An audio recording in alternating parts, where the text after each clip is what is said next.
नमस्कार दोस्तों, स्वागत है आप सभी का एक बार फिर से आपके अपने YouTube चैनल टेक्निकल जॉब ज्ञान में। दोस्तों आज की इस वीडियो के अंदर अपन बात करने वाले हैं DRDO सेप्टम 10 STA-B से संबंधित दो तीन इंपॉर्टेंट चीज़ें उनके बारे में बात करेंगे।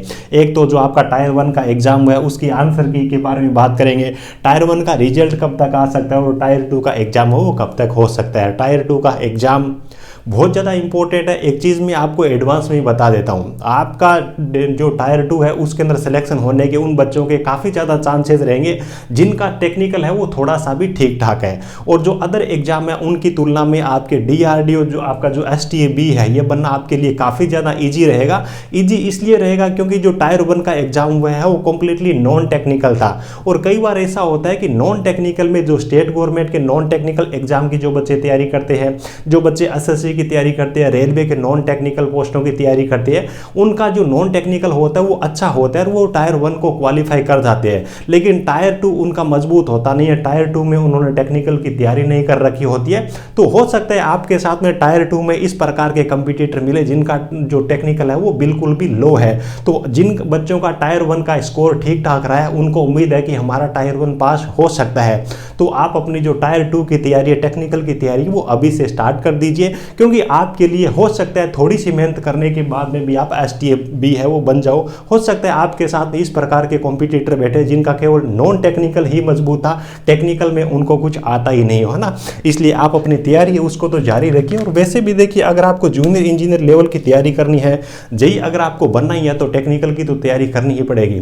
आगे जैसे कि रेलवे की वैकेंसी आने वाली है, DMRC की वैकेंसी आने वाली है, SSC जेई है, इन सब का टेक्निकल लगभग सेम ही रहता है। तो टायर 2 आपका टेक्निकल का रहेगा, तो टायर 2 की तैयारी है वो तो अभी से स्टार्ट कर दीजिए। और जो बच्चा पहले चीज़ें स्टार्ट करता है, पहले तैयारी स्टार्ट करता है, वो हमेशा आगे ही रहता है।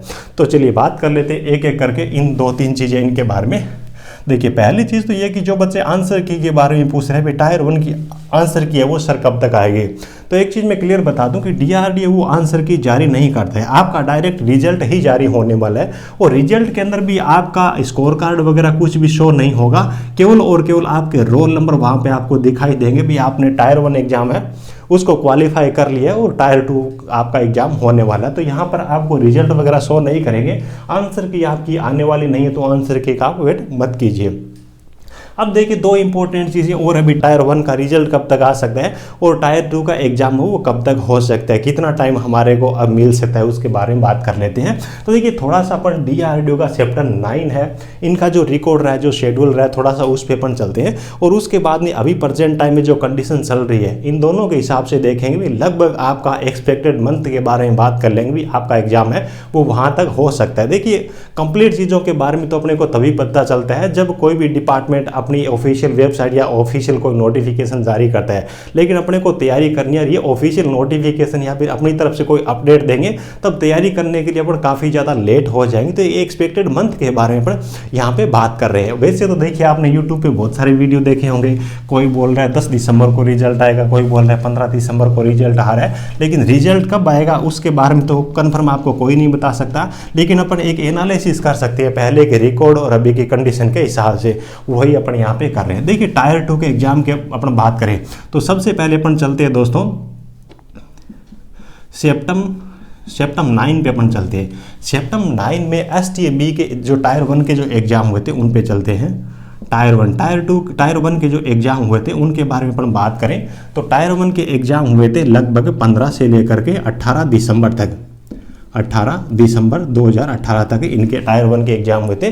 टायर 1 के एग्जाम होने के बाद में टायर 2 के जो एग्जाम हुए थे, टायर 2 के जो इनके एग्जाम हुए थे वो हुए थे 7 दिसंबर को, 7 अप्रैल को हुए थे। 7 अप्रैल संडे की दिन था, 7 अप्रैल 2019 को इनका एग्जाम हुआ था। तो यहाँ पे आप अगर आप देखोगे कितना टाइम मिला था, तो देखिए 18 दिसंबर से लेकर के लगभग अप्रैल के महीने तक अपन चलते हैं तो लगभग यहाँ पे 3.5 महीने का टाइम मिला था। कितना टाइम मिला था तैयारी करने के लिए बच्चों को? 3.5 महीने का टाइम मिला था। टायर 1 का एग्जाम होने के बाद में टायर 2 का जो एग्जाम हुआ था लगभग 3.5 महीने के बाद में हुआ था।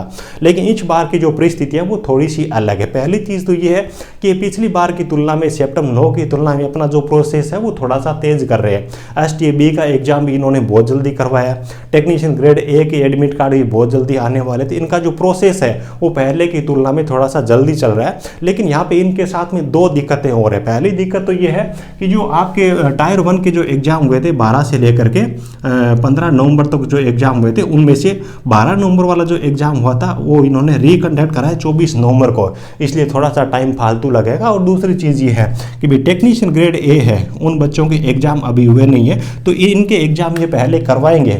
इनके एग्ज़ाम वो दिसंबर के महीने में होने के पूरे चांसेस है, क्योंकि इन्होंने अपनी ऑफिशियल वेबसाइट पे एडमिट कार्ड इश्यूड सून इन्होंने वहाँ पे नाम वो लिख दिया है, तो शायद इनके एग्ज़ाम वो दिसंबर के महीने में हो जाएंगे। तो इनके एग्ज़ाम होने के बाद में ही टायर 1 का आपका रिजल्ट जारी होगा, और उसके बाद में टायर 1 आपका टायर 2 है उसका एग्ज़ाम होगा। तो थोड़ा सा डिले है वो इस वजह से हो सकता है। अब देखिए इस हिसाब से अपन यहाँ पे अपन देखें ना, भी 24 नवंबर ही मान लीजिए, दिसंबर, जनवरी और फरवरी है, तो महीने कन्फर्म है, इनमें तो एग्ज़ाम होने के कुछ भी मेरे हिसाब से चांसेस है नहीं। हाँ, एक्सपेक्टेड मंथ की अपन बात करें तो मार्च का महीना मेरे हिसाब से आधा महीना मान लीजिए, भी मार्च है वो मिड मान के चलिए, भी 15 मार्च के आसपास में मार्च का महीना मानिए कि आपकी एक्सपेक्टेड मंथ है वो मार्च का महीना हो सकता है। इसके हिसाब से आप अपना सिलेबस है उसको आप है उसको तैयार कर सकते हो, ठीक है। मार्च के आसपास में आपका एग्जाम हो सकता है, पीछे के रिकॉर्ड और अभी की परिस्थितियाँ देखें उस हिसाब से। उसके बाद में रिजल्ट के बारे में बात करें तो सबसे पहले इनका आपका एग्जाम होने वाला टेक्नीशियन ग्रेड ए का, जो कि दिसंबर के महीने में मेरे हिसाब से पूरे चांसेस है, क्योंकि ऑफिशियल वेबसाइट पे इन्होंने मेंशन कर दिया है भी एडमिट कार्ड है वो बहुत जल्दी आएंगे। और जैसे ही इनका एग्जाम हो जाएगा तो उसके बाद में आपका रिजल्ट है वो STAB का टायर 1 का वही डिक्लेयर कर देंगे। तो देखिए दिसंबर के महीने में अगर इनका एग्जाम होता है तो आपका जो रिजल्ट है वो जनवरी के महीने तक आपका रिजल्ट है वो आ सकता है। जनवरी के स्टार्टिंग में अगर इनका दिसंबर के लास्ट तक एग्जाम हो जाता है तो 10 जनवरी के आसपास में भी आपका रिजल्ट है वो डिक्लेयर हो सकता है। यानी कि मान के चलिए आपका जो रिजल्ट है वो जनवरी के महीने में 15 जनवरी से पहले आने की पूरे चांसेज है, और आपका टायर 2 का जो एग्जाम है वो मार्च के महीने में होने की पूरी संभावना है। तो आप अपनी तैयारी है कुछ इस हिसाब से कर सकते हो। और जब बच्चे STAB इलेक्ट्रिकल ब्रांच से है और हिंदी लैंग्वेज और हिंदी मीडियम से है, वो हमारे जो हैंड रिटन नोट्स है, हमारा जो कंटेंट है उसके जरिए भी अपनी तैयारी है वो कर सकते हैं। बहुत ही अच्छा हैंड रिटन स्टडी मटेरियल है, जूनियर इंजीनियर लेवल का स्टडी मटेरियल है। आप किसी भी चाहिए कि एग्जाम की तैयारी इस हैंड रिटन नोट्स के जरिए भी आप कर सकते हो। अभी राजस्थान में भी स्टेट गवर्नमेंट के जो एग्जाम हुए बहुत ही अच्छा परिणाम रहा है, जिन बच्चों ने हमारे नोट्स वगैरह से टेस्ट सीरीज वगैरह से तैयारी की है, तो इन चीज़ों का भी आप बेनिफिट उठा सकते हो। और इस वीडियो को डिस्क्रिप्शन में आपको हमारे टेलीग्राम चैनल की लिंक मिलेगी, उसको भी जरूर ज्वाइन कर लीजिए। आपका टायर 1 का जो एग्जाम हुआ है उसके अंदर आपके नंबर आपके उम्मीद के हिसाब से कितने आ सकते हैं, उस पर वहाँ पे मैं टेलीग्राम चैनल में एक में पोल करवाऊंगा, उसमें भी आप बताना। इस वीडियो के नीचे कमेंट करके भी बताना भी आपके नंबर है वो आपके हिसाब से कितने बन सकते हैं। उसके बाद में अपन चलेंगे भी एक्सपेक्टेड एक कट ऑफ के बारे में जिक्र करेंगे, STAB टायर 1 के एग्जाम के बारे में। आज के इस वीडियो को यहीं पे एंड करते हैं। वीडियो अच्छा लगा हो तो एक प्यारा सा लाइक करना, अपने दोस्तों के साथ में इस वीडियो को शेयर करके मुझे सपोर्ट जरूर करना। Thank you.